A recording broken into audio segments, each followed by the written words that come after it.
la tercera dosis. Sí, Está bien, loco.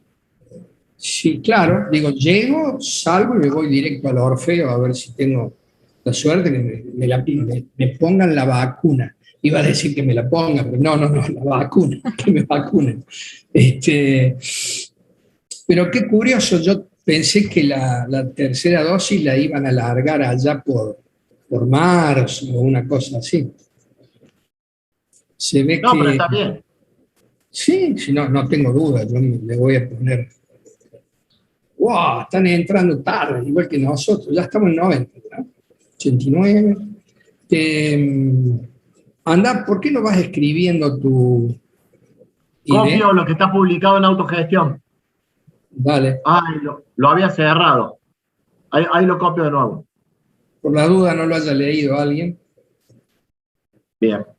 Dame un minuto. Y agrega los grupos que se tienen que conectar a ese y aquellos que deseen seguir los En temas el que chat lo voy a poner acá. algunos que les interesen esos temas y no los que vamos a ver nosotros.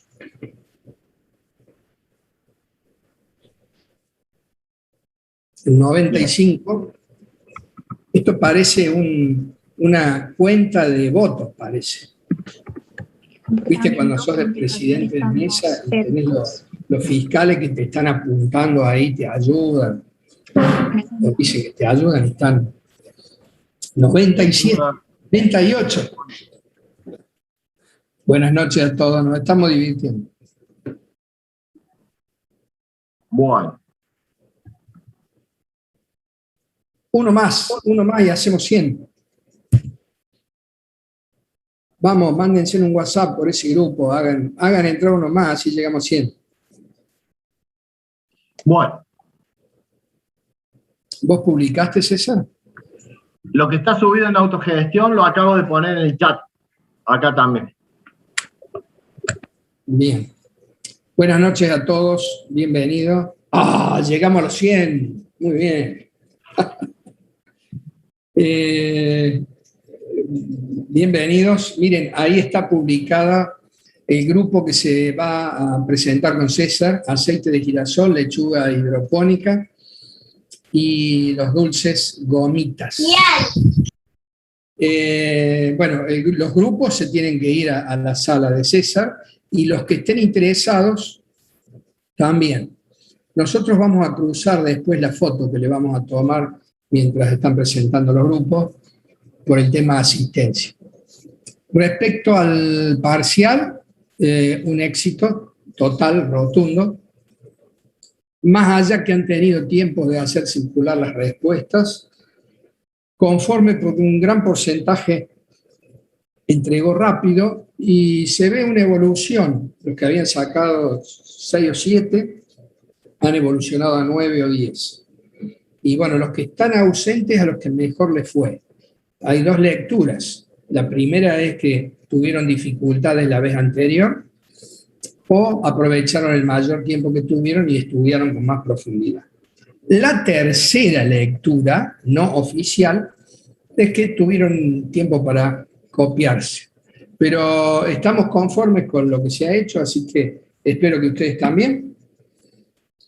Para poder responder bien, había que tener una buena idea de qué se trataba. A pesar de que algunas respuestas saltaban a la vista, que no eran las correctas, pero se nota que estudiaron bien. Bien, con respecto, César, partí, abrí el otro grupo y si querés quédate para que vayas viendo cuántos se conectan. Perdón, una preguntita rápida para César. Nosotros somos el grupo de las gomitas. ¿Presentamos primero o últimos ahora?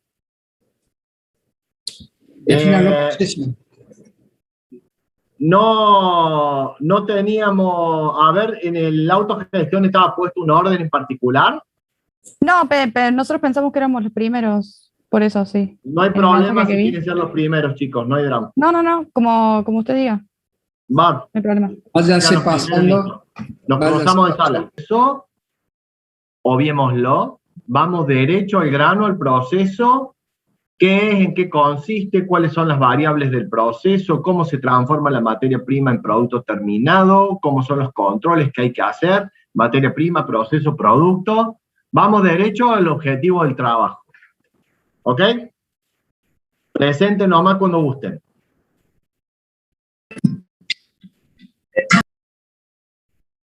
Juan, ¿estás para compartir? ¿Compartís vos, Gior? No, dale vos. Bueno.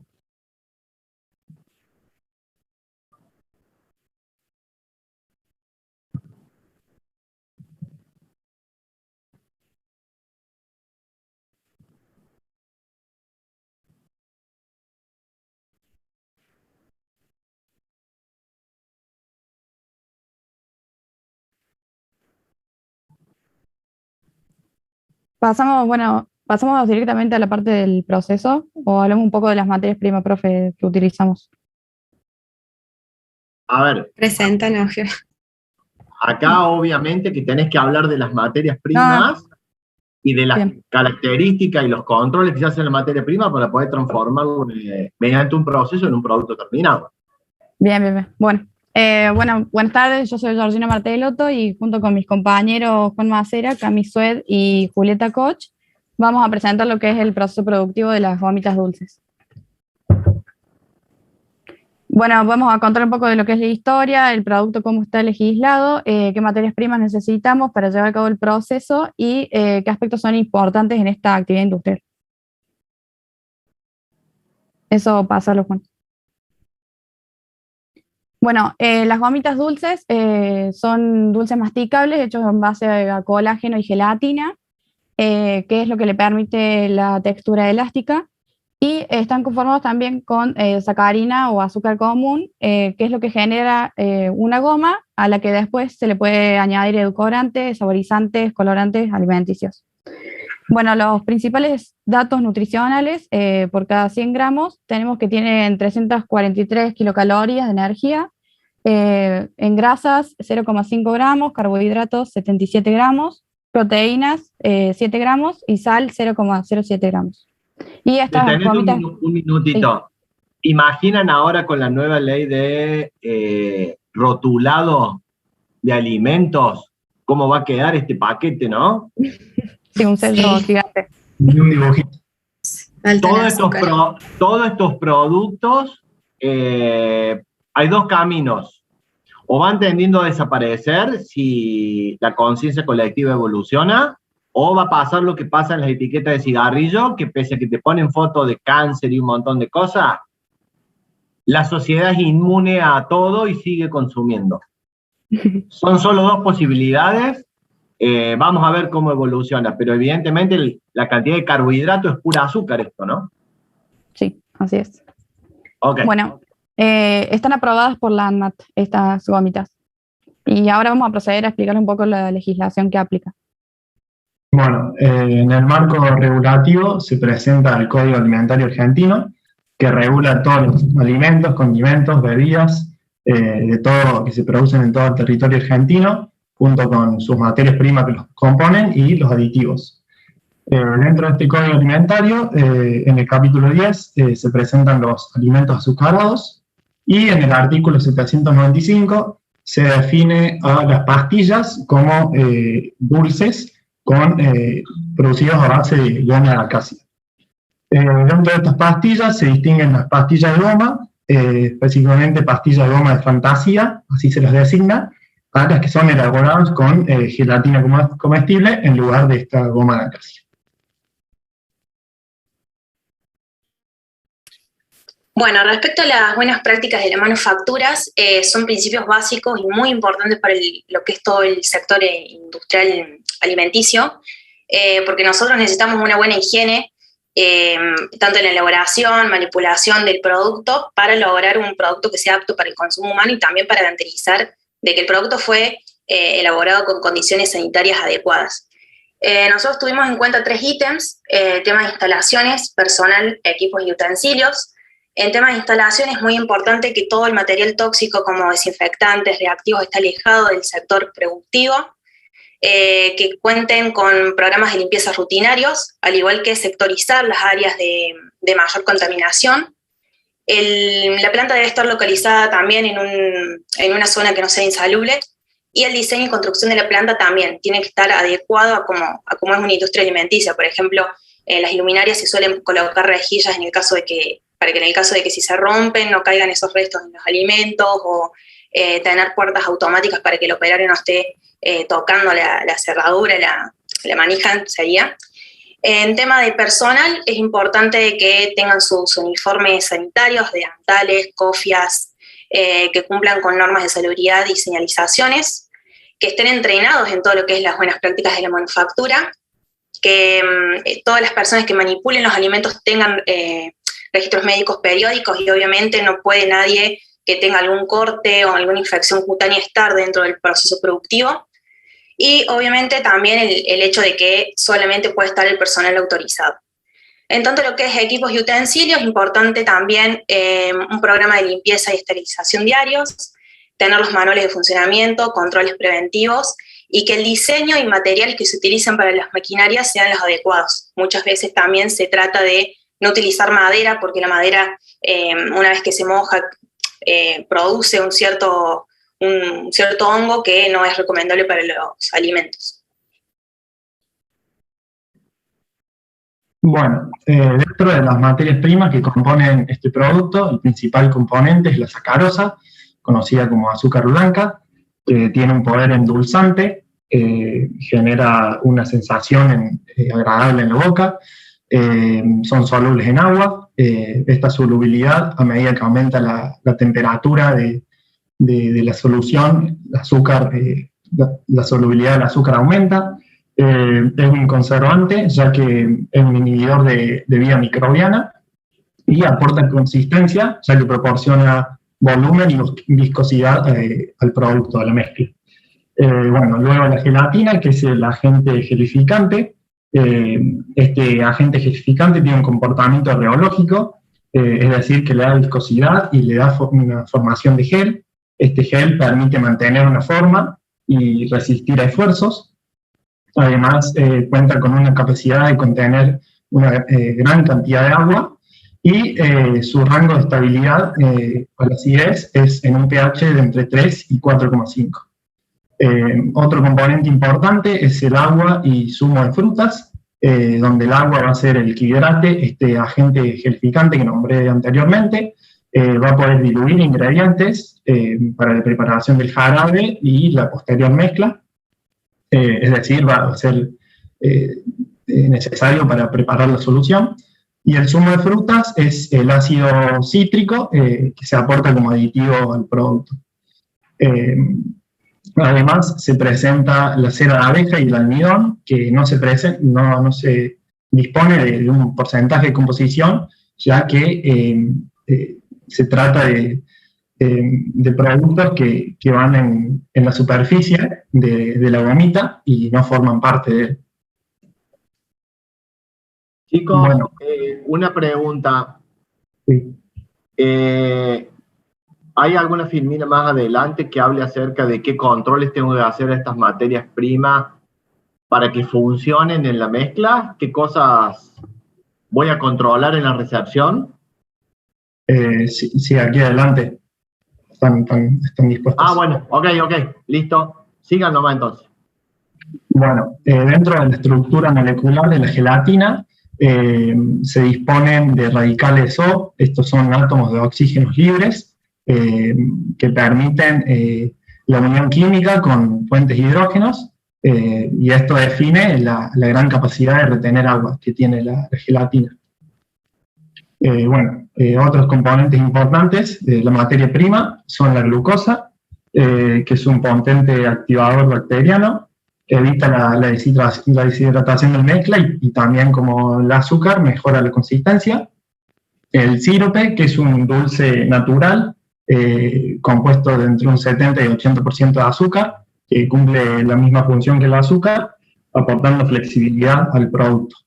Y luego los conservantes, colorantes y esencias vegetales, que son aditivos en un muy bajo porcentaje, que aportan características organolépticas y permiten alargar el ciclo de vida del alimento. sea que no permiten el desarrollo de mohos y hongos. Bueno, aquí los controles que se deben hacer a la recepción de materia prima son controles absolutos. ¿Qué es un control absoluto? No, en todos los detalles. A ver, ejemplo, componente principal, azúcar. ¿Qué le controla el azúcar? Bueno, según el Código Alimentario, no debe tener más de distintos componentes, como eran, no lo recuerdo ahora, pero están presentes en el Código Alimentario. Era una tabla larguísima con un montón de aditivos que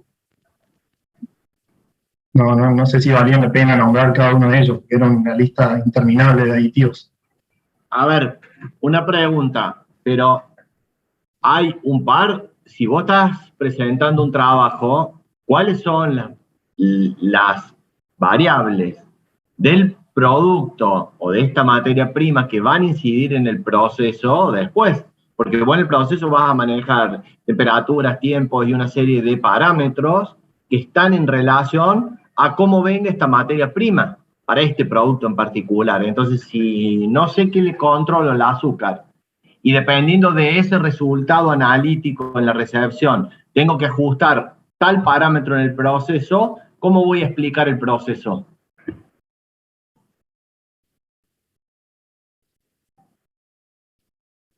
Sí. ¿Me entendés lo que te estoy preguntando? Sí. Profe, Sí, sí. el porcentaje de glucosa puede ser que contiene el azúcar. Un factor que voy a controlar. No, el azúcar no tiene glucosa. El azúcar es un disacárido y la glucosa es un monosacárido. Cuando se disocia la sacarosa, que es la molécula de azúcar, aparece glucosa y fructosa. Pero yo cuando la recibo sólida, cristalina, viene el disacárido, viene la sacarosa, entonces eso le tengo que controlar algo. De hecho, en el código es cierto, hay un montón de parámetros, pero son 2 o 3 lo importante. Entonces la idea era que ustedes pudieran decirme, bueno, de esta materia prima, controlo tal parámetro porque me incide después en el proceso, o tiene que ver con la temperatura, o tiene que ver con el tiempo, o tiene que ver con qué cosa que vamos a ver después en el proceso. No se olviden que cuando ustedes presenten algo de esto, más allá del trabajo, es en la vida laboral de ustedes, ¿no? Cuando ustedes presenten un trabajo, tienen que poder explicar la relación que hay materia prima, proceso de transformación de esa materia prima en producto terminado. Y eso parte con datos técnicos de la materia prima. Si no lo puedo explicar en datos técnicos, parece un cuentito para la primaria esto. Y no es así. Estamos en una materia que es proceso y por lo tanto hay datos técnicos. ¿Estamos de acuerdo, no? Sí, profe. Sí. Ok, avanzamos. Bueno, empezamos con lo que es el proceso productivo. La primera etapa es el pesado de las materias primas. Esta es una etapa fundamental para obtener las cantidades requeridas y más que todo la precisión en la composición y reacción química que se da. Luego de este paso sigue la humectación del gelificante, es decir, hidratar esta gelatina para poder integrarlo en la mezcla ya diluida. Y además porque si nosotros si pusiéramos la gelatina así en polvo como viene, yo favorezco a que se formen grumos, y es lo que yo no quiero. Y además, sí. Una pregunta, ¿esta hidratación es en frío o en caliente? En realidad se agrega es en frío, o sea, no, la temperatura ambiente sería, luego se hace un precalentamiento. A ver, avanza entonces un poquito. Bueno, además decía de que, bueno, es importante hidratarlo para que se active este gelificante y aportar las propiedades de la mezcla. Luego pasamos a la elaboración de la pasta base, en donde se agregan otras materias primas como sírope, que le aporta la flexibilidad a la mezcla. Esto se va a mezclar con azúcar, glucosa y un 30% de agua. Todo esto en tanques donde va a estar a una temperatura de precalentamiento de unos 40 grados centígrados. Acá las principales variables del proceso van a ser proporciones de la mezcla, el tiempo de hidratación y la temperatura. Después pasamos al mezclado de cocción, en donde se va a vertir esta pasta base que se forma en los principales tanques de mezcla. Estos tanques son cilindros que tienen paletas giratorias para lograr una mezcla homogénea. Todo esto es calentado a 100 grados centígrados y luego la gelatina previamente hidratada se coloca en esta mezcla. Esto va a hacer obviamente que la temperatura baje un poco entre unos 85 y 90 grados. Lo más importante de esta etapa es ver el comportamiento del azúcar, ya que yo no quiero que se cristalice la mezcla esta. Por lo que es importante de que haya una buena acción de la glucosa que funciona como una barrera entre las moléculas de sacarosa. O sea, a mayor concentración de azúcar yo voy a tener, voy a favorecer a la cristalización seria.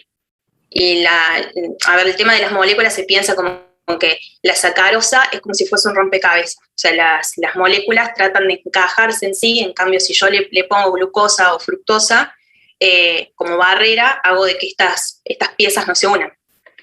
Bueno, esto dependiendo del tamaño del lote, de la composición de las gomitas, puede tardar entre 1 a 3 horas. Luego de que ya se retira esta mezcla, necesito limpiar las máquinas, porque puede pasar de que queden restos de azúcar en las paredes del recipiente, y esto va a provocar en el próximo proceso que este azúcar se queme y dañe obviamente todo el lote. Acá lo que voy a controlar es viscosidad, pH, nivel de azúcares, glucosa y humedad, temperatura de la mezcla, revoluciones por minutos de la máquina y el tiempo de cocción. A ver, una pregunta. ¿Qué pasa con la reacción de Maillard? ¿Qué pasa con la reacción de caramelización durante esta cocción? Yo lo que busco es que la mezcla no cristalice, pues si cristaliza se me forma un caramelo duro. ¿Sí? Yo no quiero eso, yo quiero justamente la flexibilidad que tiene la gomita, por eso también se le agrega el sirope. Lo que se busca es que el azúcar, en realidad la sacarosa, como yo explicaba, que no se junten estas moléculas.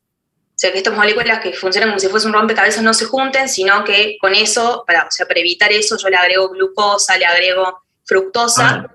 Perdón, te interrumpo de nuevo. ¿Vos me escuchaste lo que yo te pregunté? ¿Qué pasa con la reacción de Maillard y con la reacción de caramelización en esta cocción?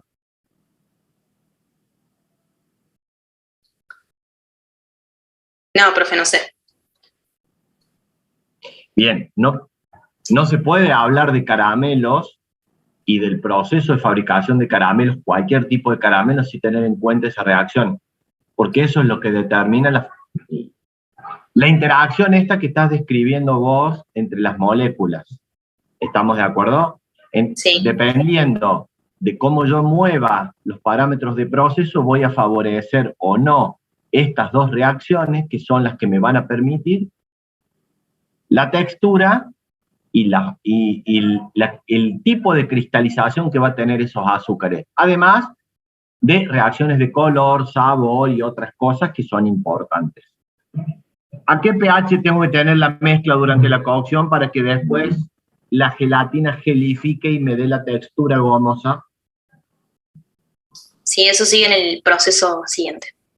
Ok, avancemos entonces. Bueno, yo voy a hablar del control de calidad que se le realiza al proceso después del mezclado y cocción, o durante el mezclado y cocción, que lo principal que utilizamos es el elemento del refractómetro, en donde medimos lo que son los grados Brix, que tienen que estar entre 60 y 80%. Estos representan la cantidad, la proporción de sólidos que hay disueltos en la mezcla.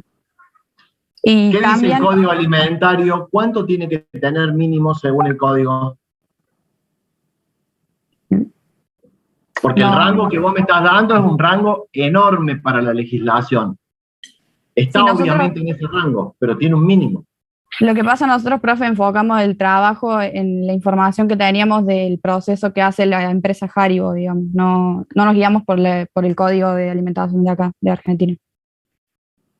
A ver, ¿y cómo sabes que la empresa está haciendo las cosas bien, de acuerdo a la legislación, y que el producto que está comercializando no tiene riesgo de ser decomisado por no cumplir la legislación? Y debería investigar también la ley alemana y, bueno, compararla con la Argentina también. No, a ver, si vos estás explicando un proceso que supuestamente, bueno, de productos que se vende en Argentina, por lo menos, no es ver que los parámetros de salida de producto coincidan al menos con lo de legislación. Si nuestra legislación fija un valor de grados Brix para la gomita, bueno, vos ver que el resultado de esos grados Brix finales de este proceso, por lo menos cumplan la legislación de nuestra. Con esto te quiero decir que cuando siempre estemos hablando de alimentos, si yo no puedo saber si las materias primas cumplen la legislación y si el producto resultante cumple la legislación, hay altas probabilidades de que en algún momento mi producto sea decomisado y mi empresa clausurada, por cierto. Entonces no puedo desprender variables de proceso de parámetros que encima están legislados. ¿Estamos de acuerdo? Sí. Esto como aprendizaje para cualquier industria de alimentos.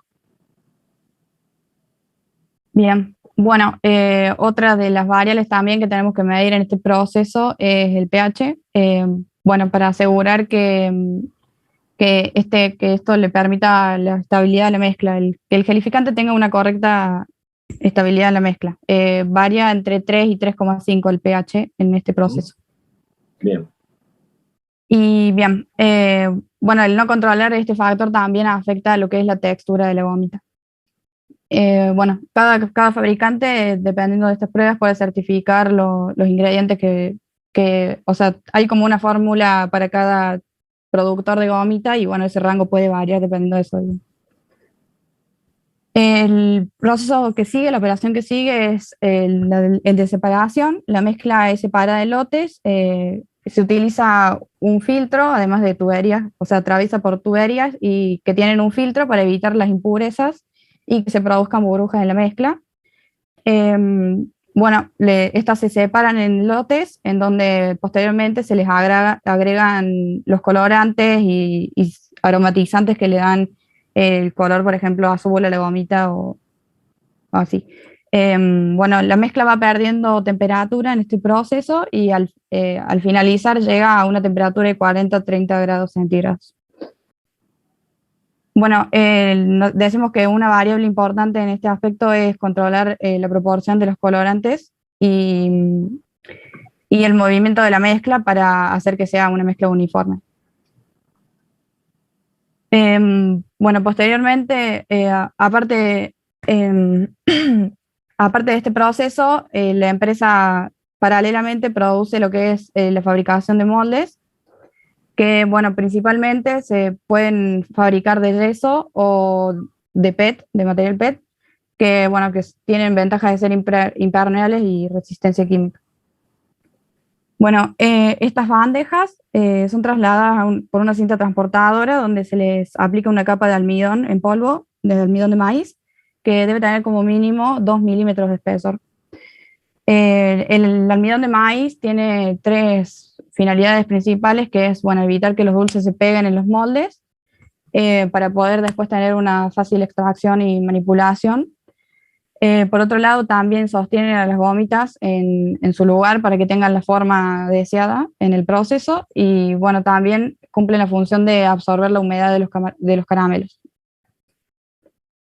Bueno, una vez que están almidonadas las bandejas, se trasladan y se apilan, donde se les da la forma a los moldes con una máquina selladora donde estampan la forma del osito en este momento, en esta ocasión, digo. Bueno, y podemos obtener un total de 780 ositos por molde, más o menos. ¿El estampado en frío, en caliente?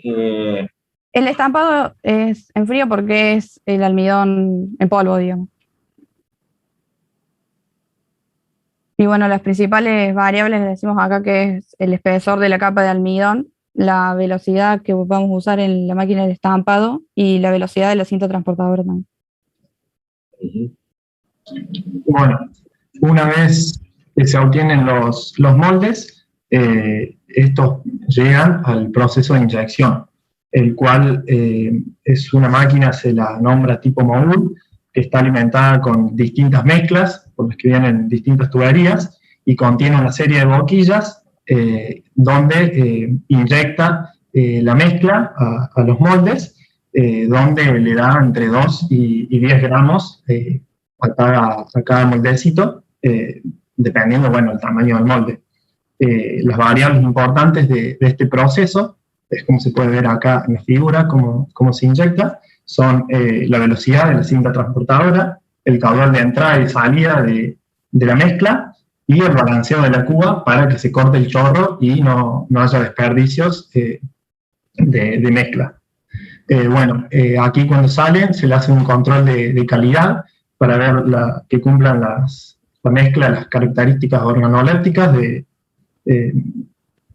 producto, y luego estas bandejas con los moldes ya con el producto ya incorporado son apiladas y se transportan a una cámara donde se estacionará como mínimo un día y hasta 5 días, y donde las variables a controlar serán la temperatura y la humedad de esta cámara y el tiempo de secado, como nombré antes.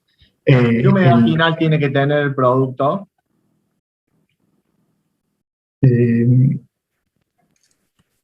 Del 15% máximo. ¿Y la cámara tendrá una alta o una baja humedad? Una baja humedad, sí hay una diferencia potencial y la humedad del producto pasa al ambiente. El almidón ayuda a esto, ya que absorbe la humedad de los dulces, como explicó mi compañero. Bien. Bueno, después sigue el proceso de desmolde, que bueno, una vez cumplido el enfriamiento, las bandejas se apilan y se llevan a un buque de almidón, en donde son dadas vueltas con una máquina que cuenta con un sistema giratorio, y se van depositando las gomitas en otra cinta transportadora. Bueno, nosotros recalcamos que las variables en este proceso era la velocidad de giro de esa máquina y la fuerza del golpe para que caiga todo lo que está en el molde. Bueno, los restos de almidón que quedan en los moldes son sometidos a tratamientos térmicos de calor y frío para matar todos los microorganismos que generaron por la humedad de la gomita cuando estuvo ahí, y se vuelven a recircular en el proceso productivo. Después tenemos lo que es el soplado de almidón, que estas gomitas, bueno, una vez que cayeron de la parte del desmolde, son transportadas en una cinta transportadora que tiene movimientos vibratorios, y además se le suministra un proceso de soplado de aire comprimido, en donde la finalidad es retirarle todo este almidón que tenían en el molde, por consecuencia del molde. Y bueno, acá decimos que las variables del proceso más importantes son la vibración de esa cinta transportadora y el caudal de aire que suministramos en el proceso. Bueno, una vez realizado lo que cuenta mi compañera, las gomitas son llevadas por la cinta transportadora al proceso de encerado. Esto es porque como estuvieron en la cámara un par de días, pierden el brillo por el tema de que tenían el almidón. Entonces lo que se hace es llevar a las gomitas a un cilindro mezclador en donde se libera adentro chorros de agente de recubrimiento, que en este caso nosotros habíamos visto que es cera de abeja. Este cilindro gira a una velocidad tal que le permite mezclar las gomitas y que todas ellas tengan una capa uniforme. Luego de esto, los productos se mueven a lo largo de una cinta transportadora y, como vemos ahí en la imagen, el operario se encarga de hacerle un control para ver si no quedaron algunas gomitas que están unidas entre sí. Es un defecto eso. Bueno, en esto vamos a controlar como variables de proceso el volumen de carga, las revoluciones por minuto del cilindro y también el caudal del chorro.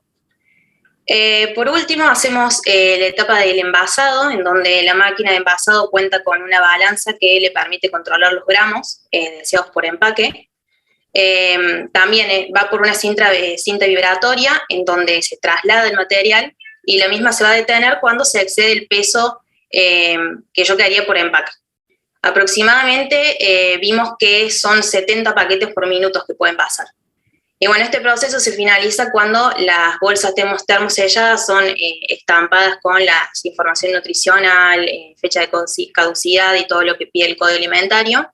Y por último son también llevadas por la cinta transportadora hacia cajas donde se almacenan y posteriormente son distribuidas a los centros de comercialización. Acá como variables del proceso tenemos velocidad de la cinta, vibración de la cinta, presión de sellado y la temperatura.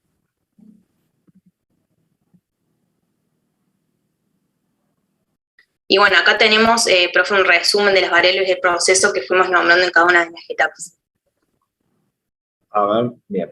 A ver, volvete un minuto, por favor.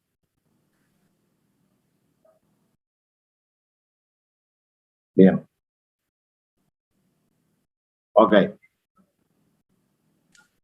Bueno, una vez finalizada la producción, lo que se hace es un control de calidad del producto final, en el que se verifican las características organolépticas, color, sabor, olor y textura, que el color esté uniforme en todas las gomitas del lote, que tengan la misma tonalidad, que la textura posea suavidad y elasticidad, y que no estén ni muy duras ni muy blandas, que el sabor sea el correcto, dulce y frutal, y que el peso unitario no supere los 2,4 gramos de cada osito.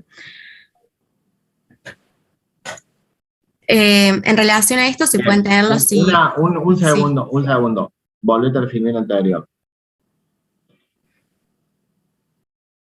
Ahí están faltando todos los parámetros de control del producto terminado en características técnicas, porque las organolépticas van por un carril y las técnicas van por otro, ¿no?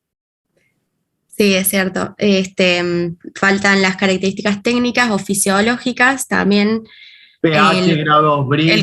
Claro, el contenido de nutrientes, que la humedad máxima sea del 15%, el contenido de sacarosa que sea el 68%, y bueno, nos falta en la filmina. Sí. Bien. En relación a esto se pueden tener los siguientes defectos de elaboración. Como primer punto tenemos la sinéresis, que es la separación de fases de la mezcla. En este caso se debe al que el efecto gelificante se debilita, por lo tanto se genera como una expulsión de agua hacia el exterior del gel y se libera la humedad contenida en las moléculas de esta proteína. Es causado generalmente por un calentamiento excesivo, lo que endurece la capa proteica, la gelatina, o una excesiva cantidad de azúcar. Y como solución a esto puede ser graduar el calentamiento y usar glucosa líquida. Otro defecto es la granulación, que como se puede ver ahí en la foto de abajo, el osito rojo tiene como unos puntitos ahí. Este defecto se puede generar debido a la excesiva cantidad de azúcar o no hidratar la gelatina al principio de la producción. También puede darse por la edad avanzada de las gomitas.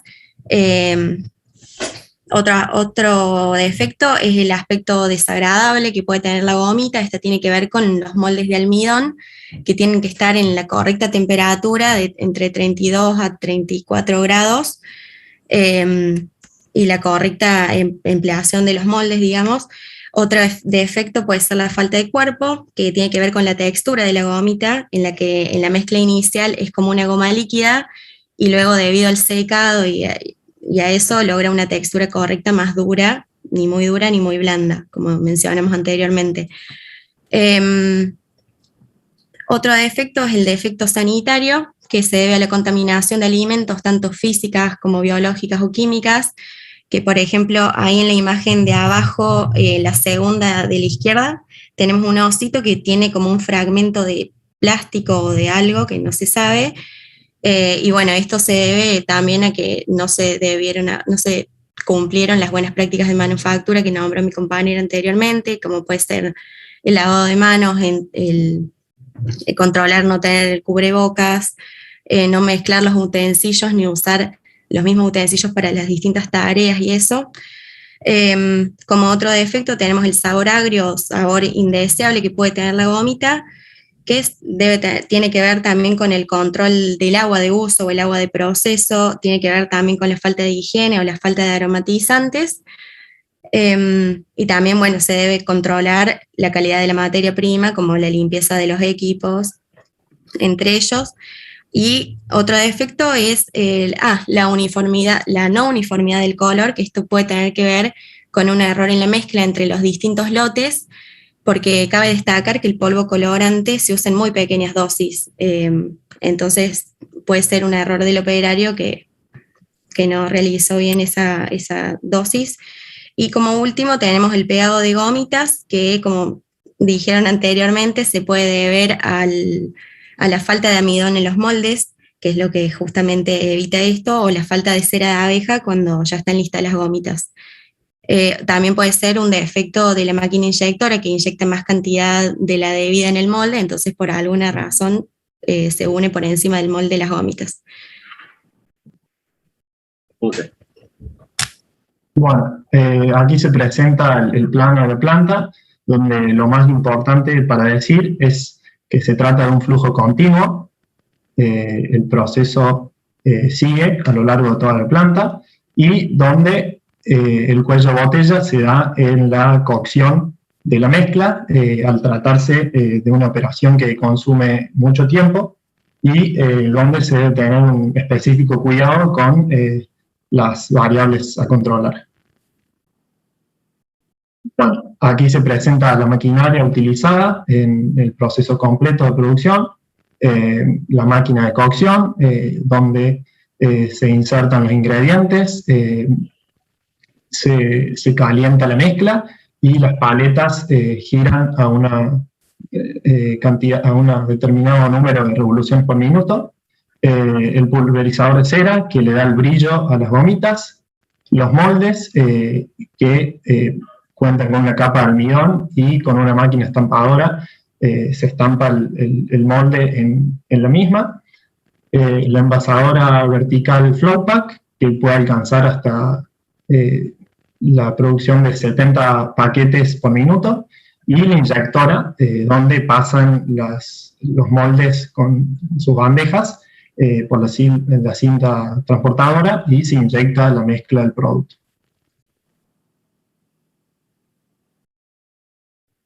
Bueno, a la hora del packaging, para guardar las gomitas, nuestra empresa Aribo, como la mayoría de las industrias alimenticias, eligen trabajar con bolsas de polipropileno, que es un plástico que tiene como propiedades una densidad baja, muy buenas propiedades químicas y eléctricas, mínima resistencia a la abrasión, buena barrera contra el vapor de agua que no permite entrar la humedad, y además es muy fácil de reciclar. Este material permite un envase con todo tipo de diseño, colorido y atractivo, que es lo que le va a dar la personalidad al producto, y es un punto importante para trabajar con dulces y golosinas para llamar la atención del consumidor. Y el envase también mejora las posibilidades de transporte y permite un almacenamiento más prolongado, sin pérdidas de calidad, y bueno, por supuesto que el contenido del envase y las gomitas tienen que estar protegidos contra la contaminación y el deterioro, y por eso la elección de este material. Cabe destacar que, bueno, cada bolsa... Perdón, ¿qué haría si tiene baja barrera contra el vapor de agua? ¿De qué manera imaginas que se deterioraría el producto dentro del envase? Y bueno, en ese caso entraría humedad de la bolsita y al aumentar la humedad en las gomitas pierde calidad del producto.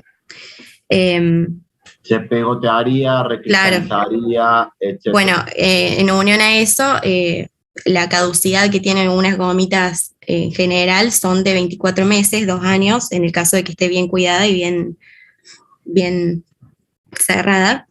Y bueno, como dijimos antes, la máquina empacadora saca 30 bolsas por minuto y cada bolsa tiene 30 gramos de gomitas. Okay. Chicos, ¿les queda algo más? Estamos pasados en el tiempo. Nos queda esto nomás. Las consideraciones ambientales y el trato de residuos, nosotros separamos en residuos sólidos y efluentes o residuos líquidos. Como sólidos tenemos el almidón, el packaging y el scrap de producción. El almidón es el que se usa para el moldeo, y una vez que cumplió su función, que las gomitas se separan del molde, mencionaron anteriormente que pasa por un tratamiento de calor frío para matar las partes microbiológicas que pueden traer por la humedad, y luego se reutiliza, se limpia y vuelve el proceso productivo. El packaging, como mencioné, es de polipropileno y se apuesta a la separación de basura por parte de los consumidores, y bueno, esto favorece a las empresas proveedoras a que tengan a disposición el material para reutilizar y continuar el ciclo. Con las cajas también que se utilizan en el empaquetado, la empresa cuenta con contenedores que van a ser llevados a centros de reciclaje. Y bueno, con el scrap de producción, las gomitas con deformidades de diseño o de textura son apartadas de la línea de producción y forman parte de los residuos orgánicos de la planta. Y con los efluentes tenemos a los cloacales y los residuos industriales. Los cloacales se cuenta con una cámara séptica con el volumen suficiente para el depósito de ellos. Y con los residuos industriales tenemos, bueno, que son los que surgen del lavado de máquinas y para el mantenimiento. Hay ciertos líquidos que se consideran residuos peligrosos, por lo que la empresa es la responsable de esto y tiene que tratarlos de diferente a los residuos normales, y son llevados a contenedores especiales de almacenamiento, digamos. Y bueno, eso es todo. Chicos, compañeros, dudas, preguntas, algo que quieran saber respecto a la presentación de sus compañeros.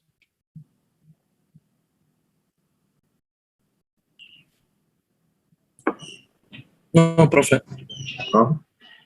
Bueno, dos cosas, chicos. En primera instancia, me pareció que está muy bien su presentación. Mi recomendación para esto sería que a futuro, si les tocara hablar de un tema así, ya siendo profesionales, es un tema que, como otros, tiene mucho de química y mucho de variables legales que están vinculadas a las variables químicas, que cambian en el proceso y que condicionan el resultado del producto terminado. Eso me parece que si uno va a presentar un proyecto, un proceso, o tiene que hacer un informe sobre un proceso que le toca estudiar, tienen que profundizar un poco más en mostrar esa comprensión, dado de que al explicarlo superficialmente no tienen respuesta para más de una pregunta que pueda surgir. ¿Estamos de acuerdo? Y eso, claro, a nivel estudiante no pasa nada. A nivel profesional, si te encargan un trabajo con una presentación y no tener respuesta, y puede ser tu última presentación en la empresa. Sí, es cierto, profe. Eso es a modo de sugerencia a futuro, ¿no? Tienen que dominar el tema. Nadie les va a pedir un tratado de química, por supuesto, pero las cosas básicas del proceso hay que manejarlas. Para eso uno tuvo tiempo de investigarlo y estudiarlo. Ok, por favor, pasen a PDF esta presentación, la mandan por correo electrónico y le devolvemos nosotros la nota. Buenísimo, profe. Perfecto. Gracias, chicos. Bueno, seguimos con lechuga, por favor. Ok, lechuga profe. hidropónica. Sí. Sí. Buenas tardes. ¿Puedo compartir directamente? Sí, están habilitados.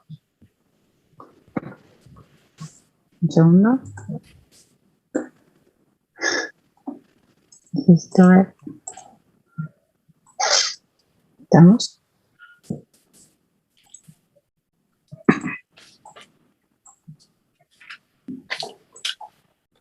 Bueno.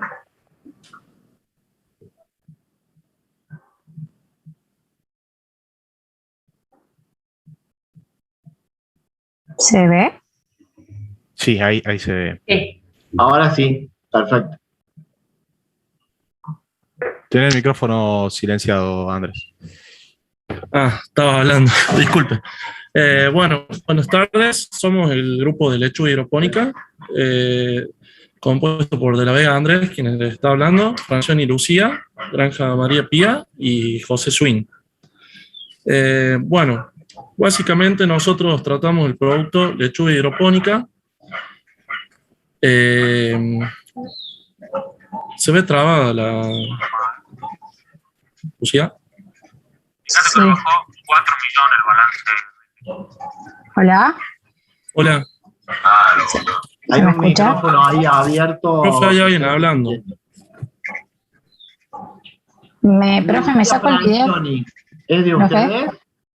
Yo. Ah. Hay 3 Saca el micrófonos video. habilitados. Andrés de Saco la el Red, video porque creo que... Se traba. ¿Puede compartir otro? ¿Ya? Pruebo, pero probablemente se me trae también. Igualmente hay A ver. pruebas.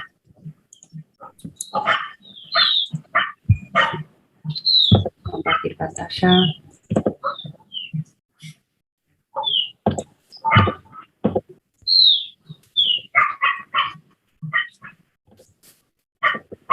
¿Me avisan si ven? Aún no. Ahora sí. Bien.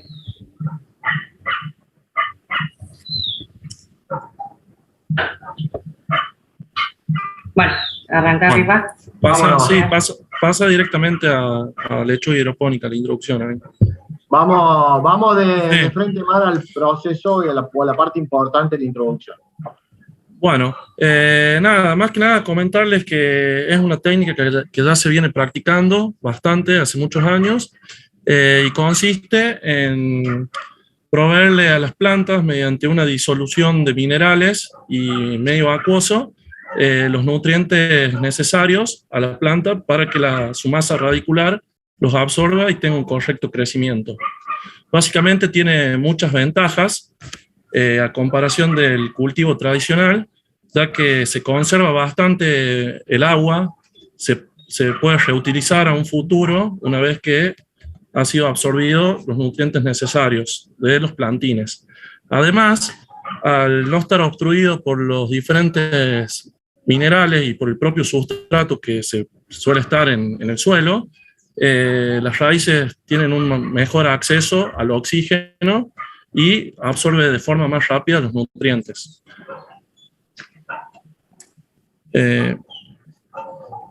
Uy, qué lento que veo la presentación. Ahí está. Bueno, ahí está, ventaja del sistema, como le comentaba, el ahorro del agua. También, al ser un sistema que se puede montar fuera del suelo, se puede controlar mejor las condiciones ambientales. Por lo general, este tipo de producción se ocurre en establecimientos, en invernaderos, en donde se puede controlar dichos parámetros con respecto al clima. También no se utiliza ningún tipo de plaguicidas o pesticidas, se produce hasta 10 veces más cantidad y la velocidad de crecimiento es mucho mayor en los sistemas hidropónicos, ya que la capacidad de absorción de los nutrientes es de forma mucho más rápida. Y bueno, en cuanto a los suelos, se utiliza menos espacio.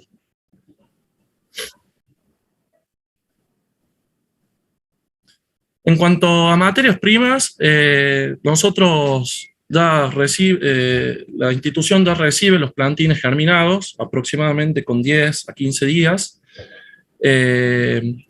También la solución nutritiva, básicamente consta de una solución, se va a hablar más adelante, profe, de cómo está constituida, pero le digo así, a rasgos generales, se trata de aportar una solución nutritiva en donde contiene todos los elementos químicos que necesita el plantín, como fósforo, potasio, magnesio, el boro, entre otros, y bueno, tiene que haber una circulación constante de esta solución, y más con climas de mucho calor en donde el plantín necesita estar hidratado. Otra materia prima otro material sería la espuma fenólica. La espuma fenólica es donde va colocado el plantín. ¿Por qué una espuma fenólica? Porque la espuma fenólica tiene un buen drenaje, conserva mejor la humedad y tiene un sistema aireado que beneficia al sistema radicular del plantín en la primera etapa, en donde es muy delicado. Bien. Y ahí tenemos la bomba de agua con temporizador. Este elemento, profe, es uno de los más importantes, porque si bien el sistema de caños de PVC se aprovecha la gravedad, porque comienza de una parte superior en donde el agua empieza a descender y va pasando por cada plantín, pero en la parte inferior esa agua se tiene que volver a recircular, y acá es donde entra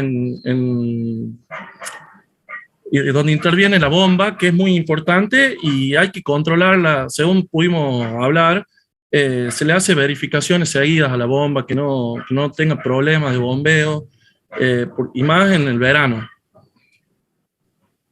De ahí tenemos los caños de PVC, que básicamente constituye el medio por el cual se conecta todo el sistema y donde va ubicado el plantín. Y luego tenemos otros materiales como son las mangueras, los ventiladores, y bueno, el invernadero propio en sí. Y bueno, y el tanque de agua, que con la institución que estuvimos trabajando, trabajan con tanques de 1500 litros. Pero pueden variar según la cantidad de solución que haya que preparar. Bien.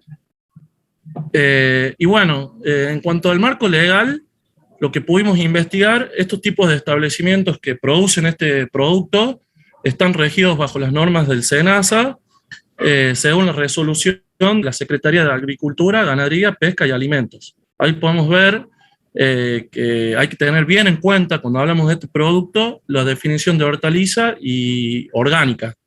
Básicamente ahí podemos leer que la hortaliza se entiende como toda planta herbácea producida en la huerta, de la que una o más partes puede utilizarse como alimento en su forma natural. Y luego tenemos la condición de orgánica de un producto. La condición de orgánica de un producto es un atributo de calidad que garantiza que dicho producto sea obtenido cumpliendo requisitos adicionales respecto a los exigidos para los productos convencionales. Y bueno, ahí podemos ver la ley 25.127 con sus respectivos decretos y resoluciones. A ver, para producir la lechuga, ¿qué tengo que cumplir en la legislación? ¿Cómo, profe? ¿Qué tiene que cumplir una lechuga hidropónica según la legislación? Primero, que sea orgánica, es decir, que no sea utilizado fertilizantes creados por el hombre que favorezcan el crecimiento, o sea, que intervengan en el crecimiento de la planta. O sea, cuando se utilizan fertilizantes, ya deja de ser orgánico. Por eso se trata de aportarle minerales al agua, digamos. Y de ahí, bueno, tener en cuenta la definición de hortaliza. ¿No hay nada más para lechuga? Pía, ¿vos te dijeron algo más de la empresa? No, cuando le buscamos... estoy preguntando si ustedes entraron al código y se fijaron que no haya más para la lechuga, más allá de lo que te diga la empresa. Es una investigación que tenían que hacer ustedes. Sí, tuvimos en cuenta esta ley, las leímos, pero no vi nada más, profe, la verdad. O sea, mencionaba eso. A ver, avancemos un poquito, después volvemos sobre. Bueno, siguiente a esto, vamos a ver un layout estimativo en donde podemos ver que están las zonas de producción, hay una zona de empaquetado, tenemos un cuadro eléctrico, tenemos el depósito, y bueno, como pueden ver, tenemos una entrada y una salida que permite una correcta circulación del aire y entrada de luz natural, de lo que sería el invernadero.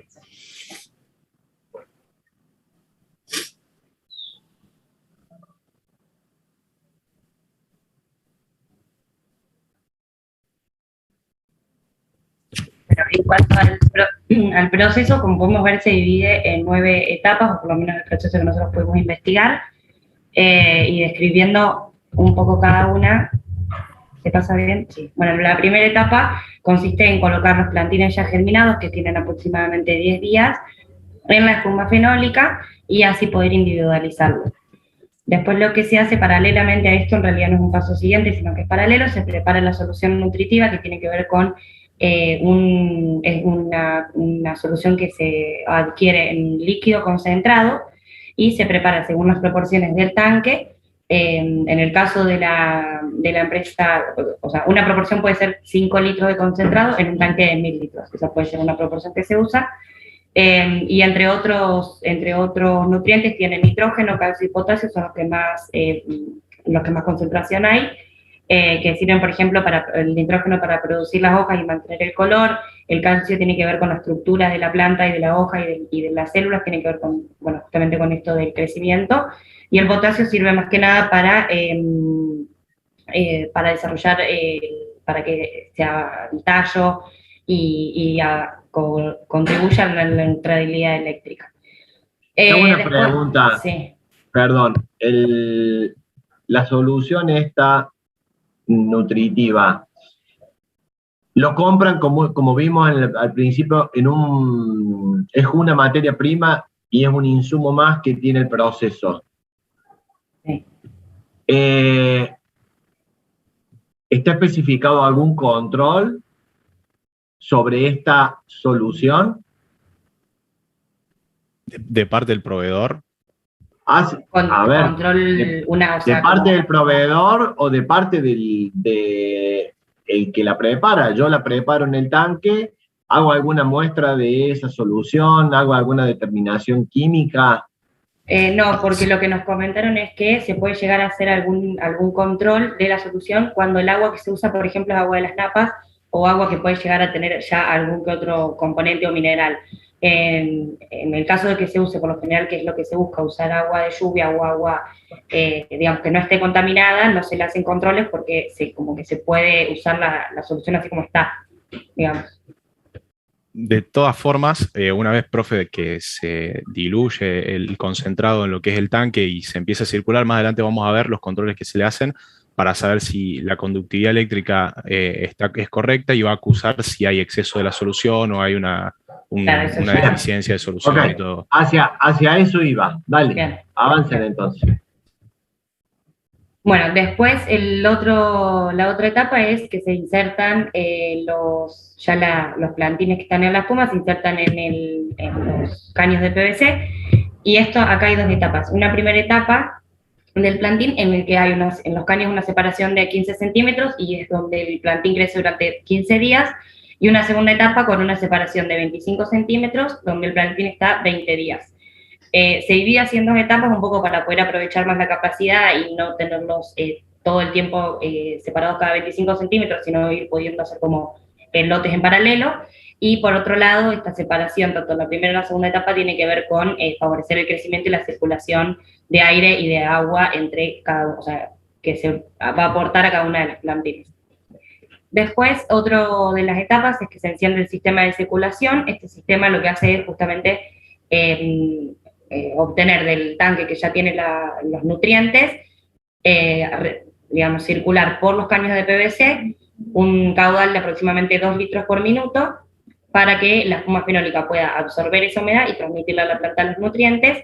Y una consideración que se hace es que durante el día, al haber sol y como se puede generar mayor evaporación, el sistema de circulación funciona 15 minutos sí, 15 minutos no, durante 12 horas, y de las 20 horas a las 8 de la mañana, durante la noche funciona 15 minutos cada 4 horas, debido a que la espuma fenólica retiene parte de la humedad y no es necesario que esté, digamos, tanto funcionando. Después se realizan controles de la evolución del plantín. Estos controles se hacen como en distintos momentos del crecimiento de la planta. Son controles de inspección visual, más que nada un poco para controlar, según la edad que tenga la planta, cómo viene creciendo. Por ahí si la planta se enferma, se puede ver que a lo mejor está muy oscura o se ve como quemada, o se puede hacer un control de las plagas, que tenga plagas y demás. Una vez que pasaron los días y que el plantín ya creció, se retira de los caños de PVC el plantín con la espuma fenólica y luego se la envasa. Para el envasado lo más recomendable es conservar un poco de la espuma fenólica para que la duración de la planta, una vez envasadas, digamos, tenga más vida útil. Y se le hace un último control de calidad que tiene que ver de nuevo con una inspección visual del color y las características de la planta y algunas características, digamos, estéticas que después las vamos a explicar. Se controla de nuevo que no haya plagas y se le extraen, si hace falta, hojas que no estén aptas para el consumo o estéticamente, digamos, que no estén correctas. Bueno, en todo el proceso que se explicó recién, hay variables que van interviniendo a lo largo de este proceso. Y bueno, vamos a analizarlas ya que son críticas para después al final poder obtener un producto que esté dentro de nuestros estándares de calidad y que sea un buen producto. Dentro de las variables, la más importante, la primera, es el agua. Tanto ya sea el caudal, como vimos antes, que tiene que tener entre 1 a 2 litros por minuto, y bueno, la inclinación, el caudal es la bomba para que suba el agua hasta la parte más alta de la tribuna, y después tenemos la inclinación que es del 4 al 5% para que pueda circular correctamente y funcionar correctamente el sistema. Pía, no sé si puedes pasar ahí la diapositiva. O se me trabó a mí. Ahí está. Bueno, nosotros usamos agua 100% de lluvia, pero de todas formas, ya sea de lluvia o se obtenga de un pozo o sea de la red, el agua tiene que tener ciertos estándares de calidad que vienen dados por la cantidad de sólidos totales, deben ser menores a 250 partículas por millón, es decir, la masa del soluto sobre el volumen total de la solución tiene que ser menor a 250 partículas por millón para ser aceptable. Si llegara a tener más de 500 partículas por millón, se debería analizar la presencia de cloruro, ya que estos en grandes cantidades, al igual que los metales pesados, son tóxicos y son perjudiciales para para la lechuga, para la planta. Y bueno, también la dureza es importante analizarla porque puede haber presencia de calcio y de magnesio en el agua ya de base. Con todos estos parámetros podemos determinar si el agua es apta o no para nuestro cultivo y si hay que modificar la solución nutritiva dependiendo de las cantidades que tengamos o que aparezcan de otros nutrientes. La segunda variable, que también es de suma importancia, es la solución nutritiva. El rol que cumple es poner a disposición de las plantas todos los nutrientes que necesite para su crecimiento. Como vimos antes, vienen ¿cómo se dice? Solución concentrada líquida. Puede venir, por ejemplo, el proveedor que analizamos nosotros trae una botella de 5 litros que es apta para diluirla en 1000 litros. De todas maneras, una vez que se haga la mezcla y se agregue la solución, se hacen los controles que después vamos a explicar para controlar que sea correcto. Vienen en 3 tipos la solución, que se van poniendo en distintas etapas para el crecimiento de la planta, que son A, B y C. La clase A tiene potasio, que hace que los tallos de la planta sean fuertes, también hacen a lo que es el crecimiento de las hojas. La clase B está compuesta por el hierro, que es el productor de la clorofila, y hace que las hojas sean verdes, que tomen ese color más característico. Una deficiencia del hierro, por ejemplo, mostraría unas hojas más amarillentas. Y después, bueno, el componente de la clase C, que pasa a ser forma de la estructura de la planta, de las paredes celulares, y forma parte, digamos, de la estructura y hace a lo que es una estructura fuerte de la planta. Y bueno, los nutrientes que se utilizan se clasifican a su vez en 4 grupos que se los puede clasificar según la función o el resultado que se obtenga después con ellos. Por ejemplo, el grupo 1, que contiene al nitrógeno y al azufre, cumple la función de darle fuerza a las raíces, como también lo hacía el potasio, que lo encontramos en el grupo 3, que son de los más importantes, los nutrientes más importantes, ya que hacen al crecimiento de la planta y a la integridad de la planta. Y después, bueno, también encontramos en el grupo 4 el hierro, como mencioné antes, que hace a la clorofila y le da el color característico a la planta. Y bueno, en el sistema que utilizamos nosotros, por último, el oxígeno no es tan importante porque al circular el agua se va oxigenando constantemente. Pero en caso que haya una deficiencia de oxígeno, se agrega ciertas cantidades de agua oxigenada para poder equilibrar y que se mantenga dentro de los parámetros. ¿Y cómo se mide eso? El oxígeno. No recuerdo, teníamos el aparato para medir el pH, para medir la conductividad eléctrica. Sí, no sé, supongo que es un aparato para medir, pero no. Profe, no. ¿Puede ser el oxímetro?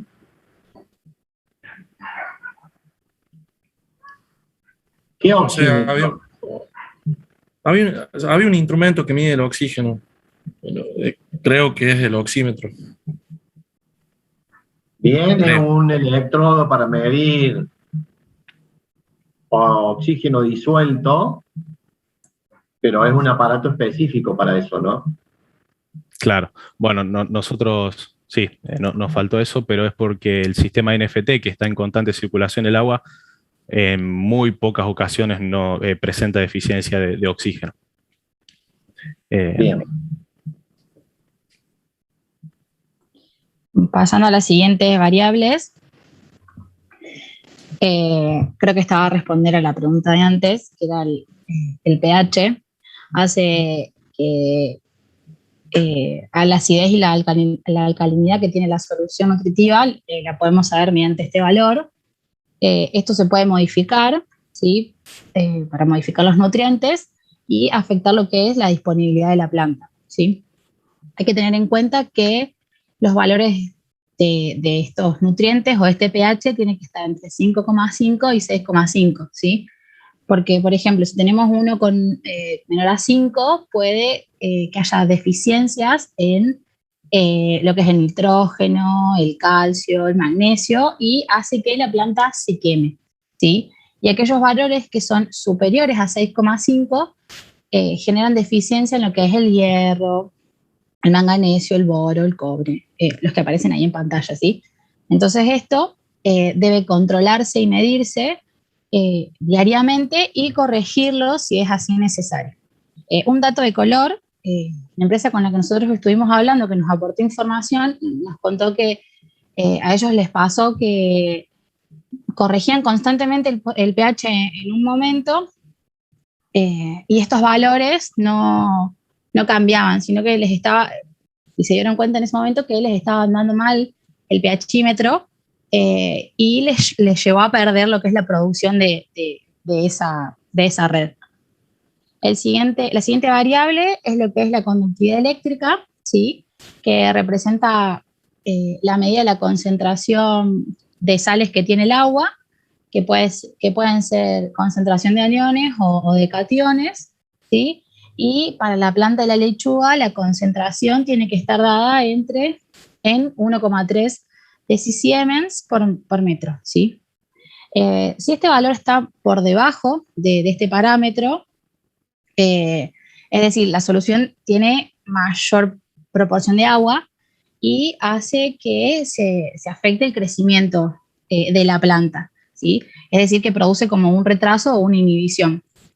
Pero si se excede la conductividad, significa que hay un exceso de nutrientes y esto puede generar cierta toxicidad. Este indicador también debe medirse diariamente y corregirse si se requiere, y la medición se obtiene corroborando la conductividad en los difusores de la solución nutritiva, sería como en la entrada y la salida del drenaje. Bien. O el drenaje del agua. El siguiente indicador es la temperatura. En este caso hay que intentar mantener lo que es en lo que es la temperatura ambiente entre 20 y 24 grados, ¿sí? Porque la temperatura afecta directamente el desempeño del cultivo y esto puede generar que haya o más absorción de nutrientes o inhibición en el crecimiento o puede generar una falta de oxígeno, ¿sí? ¿Qué acumulación de látex? La acumulación del látex es como lo blanco de la lechuga, es lo amargo de la lechuga en las venas y que no es apto para el consumo. ¿Y eso por qué se da a alta temperatura? Porque hace que como que se desarrolle más rápido el tallo floral, entonces claro, afecta. Decirlo. No, eso, que hace que se desarrolle más rápido el tallo floral, entonces pierde la calidad de la lechuga. Bien, perfecto. Para continuar, vamos a hablar, o les voy a contar un poco sobre las fallas en el proceso y los defectos del producto. Esto principalmente se da por enfermedades que tiene la planta, en donde la primera enfermedad es la enfermedad mildiu, pido disculpas si está mal pronunciado, que como vemos ahí en pantalla, arriba a la izquierda, se presentan manchas que son verde claro o amarillas, que se van a ver en la parte superior de la hoja. Y además de esto, tiene como un síntoma la enfermedad que desarrolla un micelio blanco. El micelio es un hongo, en pocas palabras, ¿sí? Y a medida que va pasando el tiempo, la lesión, ¿sí?, esa mancha que veíamos, se va poniendo de color marrón y tiene como una apariencia de sequedad, ¿sí? La enfermedad se da por climas húmedos y fríos, ¿sí?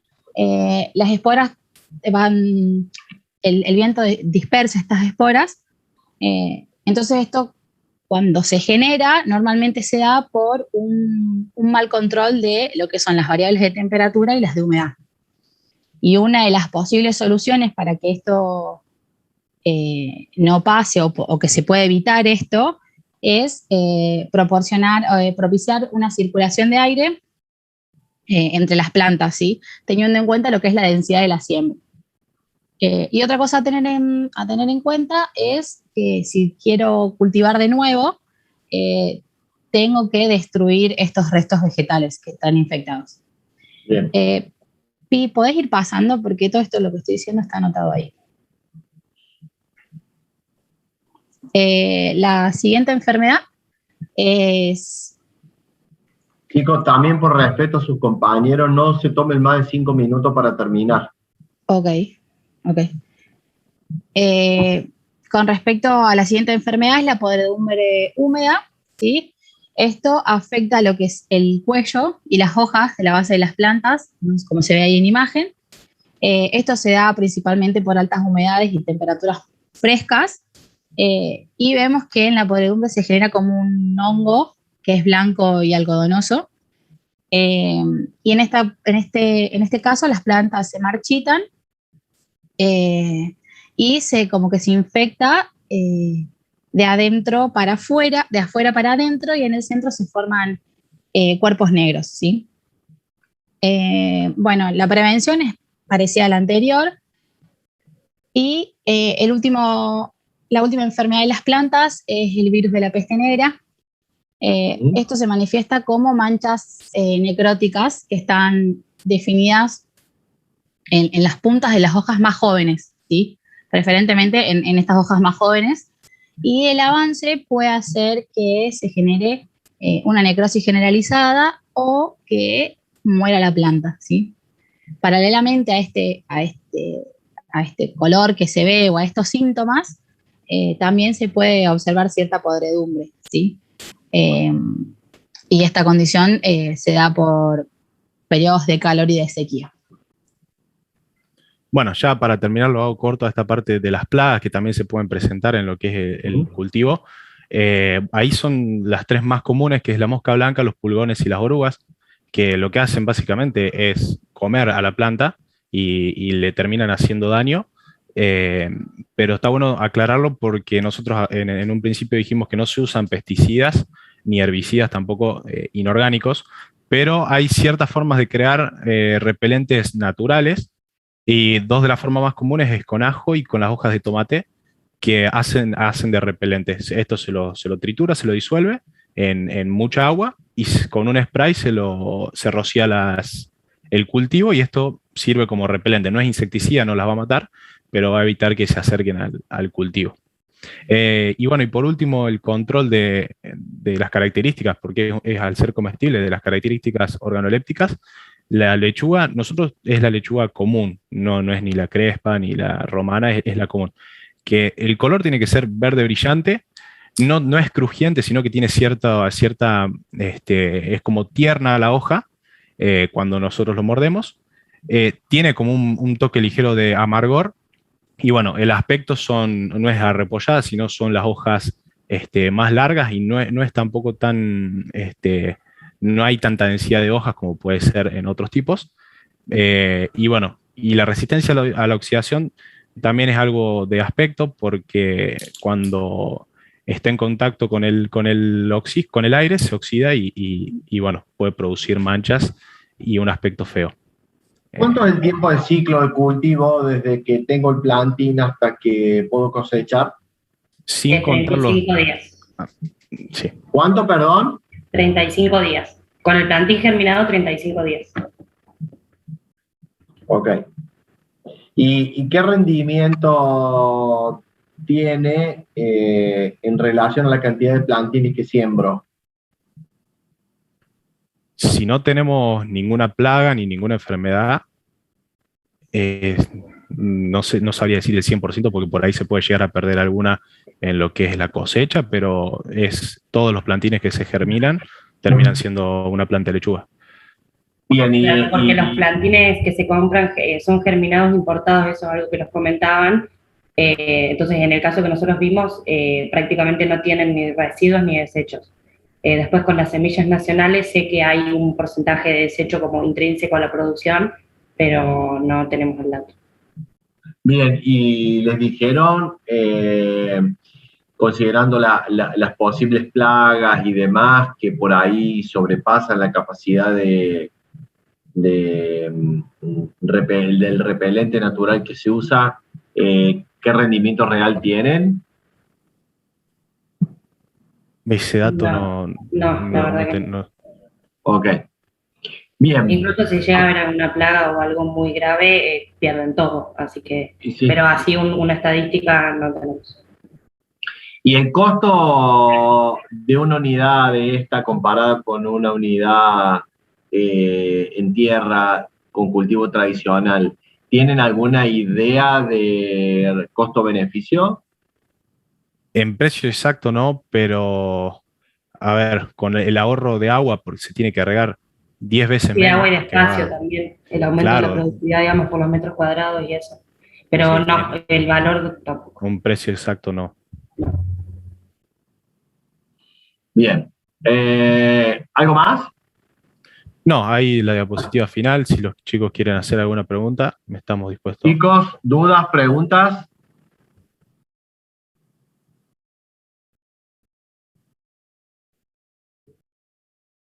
Bueno, muchas gracias por escucharnos.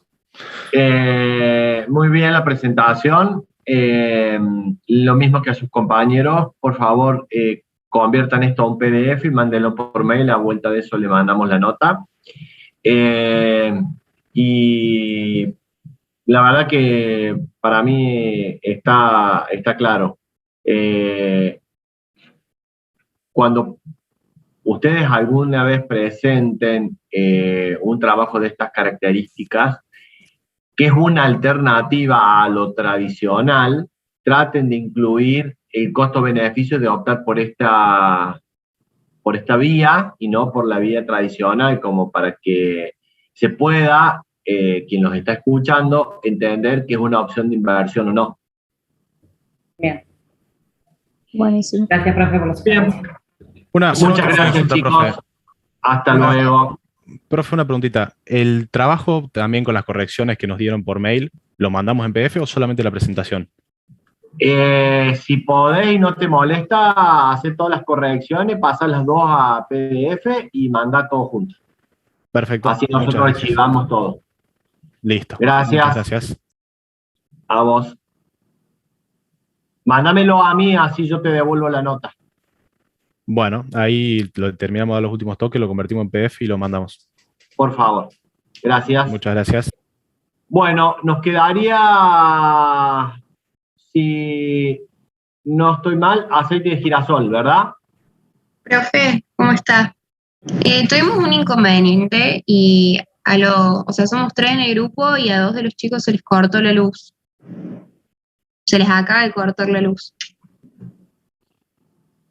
No sé qué podemos hacer. ¿Hay otro grupo que esté en condiciones de presentar?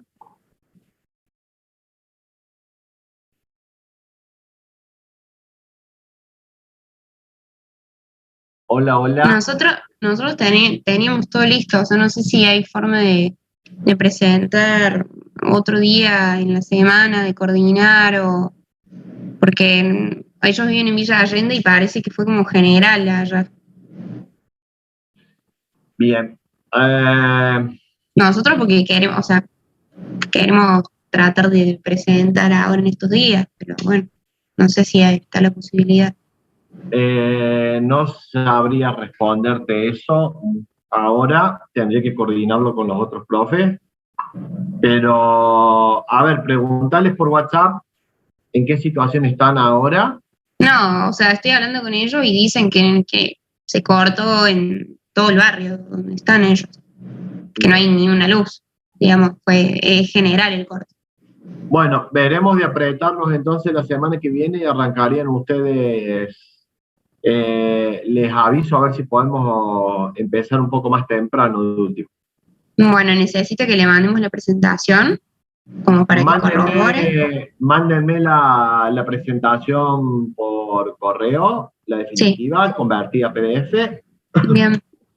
Y ya a vuelta de correo, después que coordine con los otros profes, vemos el horario, a ver si le podemos, nos podemos conectar un ratito antes. Sí, nosotros no tenemos problema. Bueno, le buscamos la vuelta entonces. Bueno, gracias, profe. Listo, chicos.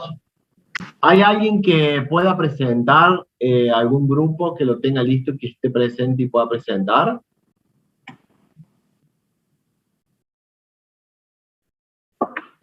De a uno, no se peleen, por favor.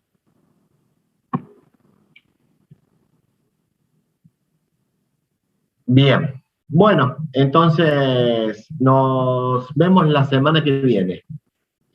Muchas gracias, buen fin de. Gracias, profe, buen fin de.